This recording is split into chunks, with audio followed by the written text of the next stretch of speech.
Hi friends, வணக்கம் and welcome back to my channel உப்பு புளி. இன்றைக்கி நம்ம ஒரே மாதிரி இருக்க 2 டிஃப்ரெண்ட் ரெசிபிஸ் தான் பார்க்க போகிறோம். போலி அண்ட் சுழியம். ஃபஸ்ட்டு நம்ம சுழியம் எப்படி பண்ணுறதுன்னு பார்த்துடலாம்.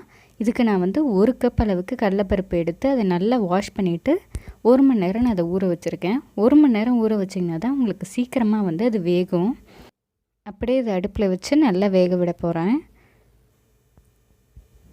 இது நல்லா வேகணும், நல்லா மசிகிற அளவுக்கு வேகணும். 1 கப் அளவுக்கு கடலைப்பருப்பு எடுத்திங்கன்னா 1 கப் அளவுக்கு பொடிச்ச வெல்லம் சேர்த்துக்கணும். வெல்லம் கட்டியாக இருந்துச்சுன்னா அதை நல்லா பவுடராக்கி சேர்த்துக்கணும். இப்போ பார்த்திங்கன்னா இந்த அளவுக்கு நல்லா உடச்சி வரும்போது உங்களுக்கு நல்லா மசிஞ்ச மாதிரி இருக்கணும். அப்படி இருக்கும்போது அடுப்பை ஆஃப் பண்ணிவிட்டு இப்போ தனியாக ஒரு பேனில் 1 கப் அளவுக்கு வெல்லம் நான் சேர்க்குறேன். 1 கப் அளவுக்கு வெல்லத்துக்கு பார்த்திங்கன்னா உங்களுக்கு 1/4 கப் அளவுக்கு தண்ணி உங்களுக்கு போதுமானதாக இருக்கும்.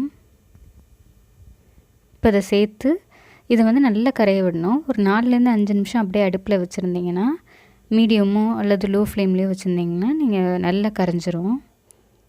நல்லா கரைஞ்சோன்னா அதை வடிகட்டணும். வெல்லத்தில் உங்களுக்கு தூசி இருக்கும், அதனால் வடிகட்டணும். ஆல்ரெடி நம்ம கடலைப்பருப்பு வேக வச்சு வச்சுருக்கேன் அந்த பாத்திரத்துலேயே இதையும் நான் வடிகட்டி வச்சுக்கிறேன். இப்போ இதை ஒரு பேனுக்கு மாற்றி அதை அடுப்பில் வச்சிடுறேன். அது கூட 1 கப் அளவுக்கு தேங்காய் துருவல் சேர்த்துக்கிறேன். எல்லாமே ஈக்குவல் ரேஷியோ தான் உங்களுக்கு.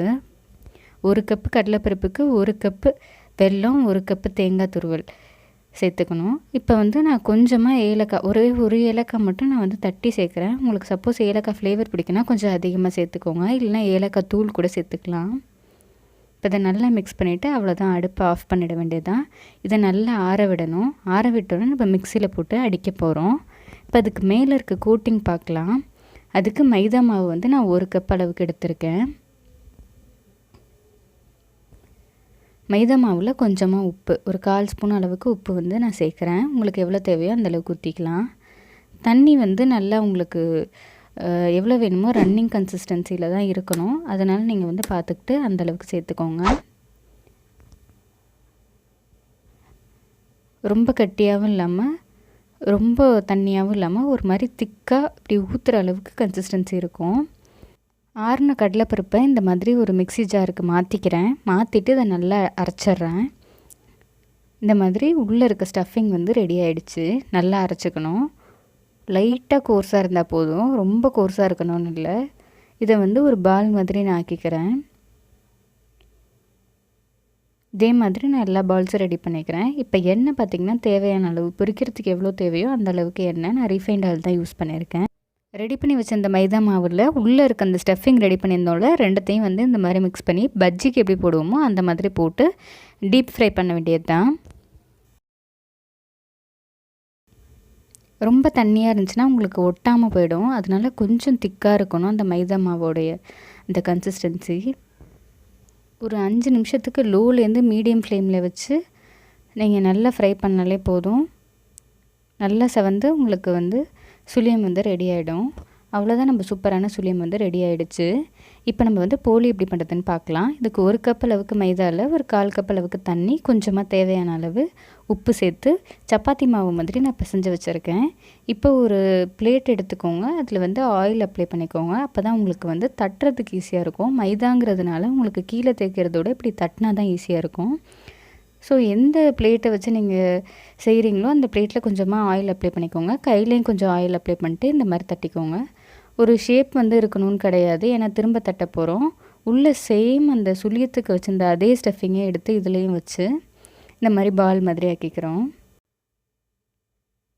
இப்போ இதை நல்லா ஒரு பக்கமாக வச்சு தட்ட வேண்டியதான். கையிலே தட்டினாலே உங்களுக்கு நல்ல ஷேப் கொடுக்கும். கையிலே இந்த மாதிரி ரவுண்டாக உங்களுக்கு ரொம்ப மெலிசாகவும் இல்லாமல் ரொம்ப திக்காகவும் இல்லாமல் தட்டினீங்கன்னா உங்களுக்கு கரெக்டாக இருக்கும். உள்ளே இருக்க ஸ்டஃபிங் கொஞ்சமாக வெளியில் தெரிஞ்சாலும் பரவாயில்ல. இதே மாதிரி நான் எல்லாத்தையும் ரெடி பண்ணிக்கிறேன். இப்போ ஒரு தோசை தவாவில் சப்பாத்திக்கெலாம் எப்படி போட்டு எடுப்போமோ அந்த மாதிரி போட்டு எடுக்க வேண்டியது தான். 2 பக்கமும் நான் ஆயில் அப்ளை பண்ணுறேன். நான் இங்கே ரிஃபைண்ட் ஆயில் தான் யூஸ் பண்ணுறேன். 2 பக்கமும் நல்லா செவந்து வந்தோன்னே எடுத்துட வேண்டியது தான். அவ்வளோதான், நம்மளோட போலி சூப்பராக ரெடி ஆகிடுச்சு. இதே மாதிரி நான் மீதி இருக்க எல்லாத்தையுமே போட்டுக்கிறேன். போலி அண்ட் சுழியம் ரெண்டுமே பார்த்திங்கன்னா மைதா மாவில் தான் செய்கிறோம். ரெண்டுத்துக்கும் உள்ளே இருக்க ஸ்டஃபிங் சேம் தான். போலிக்கு பார்த்திங்கன்னா சப்பாத்தி மாவு மாதிரி நீங்கள் ரெடி பண்ணிட்டு உள்ளே அந்த ஸ்டஃபிங்கை வச்சு சப்பாத்தி மாதிரியே எடுக்கிறது. அதே சுழியம் பார்த்திங்கன்னா கொஞ்சம் திக் போரிங் கன்சிஸ்டன்சியில் மாவை வச்சு பஜ்ஜி மாதிரி போட்டு எடுக்கிறது. ரெண்டுமே சேம், ஆனால் டிஃப்ரெண்ட்டான ஒரு ரெசிபி வந்து நம்மளுக்கு கிடைக்கிது. நீங்களும் இந்த 2 டிஃப்ரெண்ட் ரெசிபீஸை ட்ரை பண்ணி பார்த்துட்டு எப்படி இருந்ததுன்னு மறக்காமல் கமெண்ட் பண்ணுங்கள். மீட் யூ ஆல் இந்த next video. Until then bye bye from me. என்னோட சேனல் பிடிச்சிருந்தா மறக்காமல் சப்ஸ்கிரைப் பண்ணிட்டு பக்கத்தில் இருக்க பெல் ஐக்கன் கிளிக் பண்ணிக்கோங்க. அப்போ தான் நான் ஒரு வாட்டியும் வீடியோஸ் போட்டேன்னா நோட்டிஃபிகேஷனில் வரும்.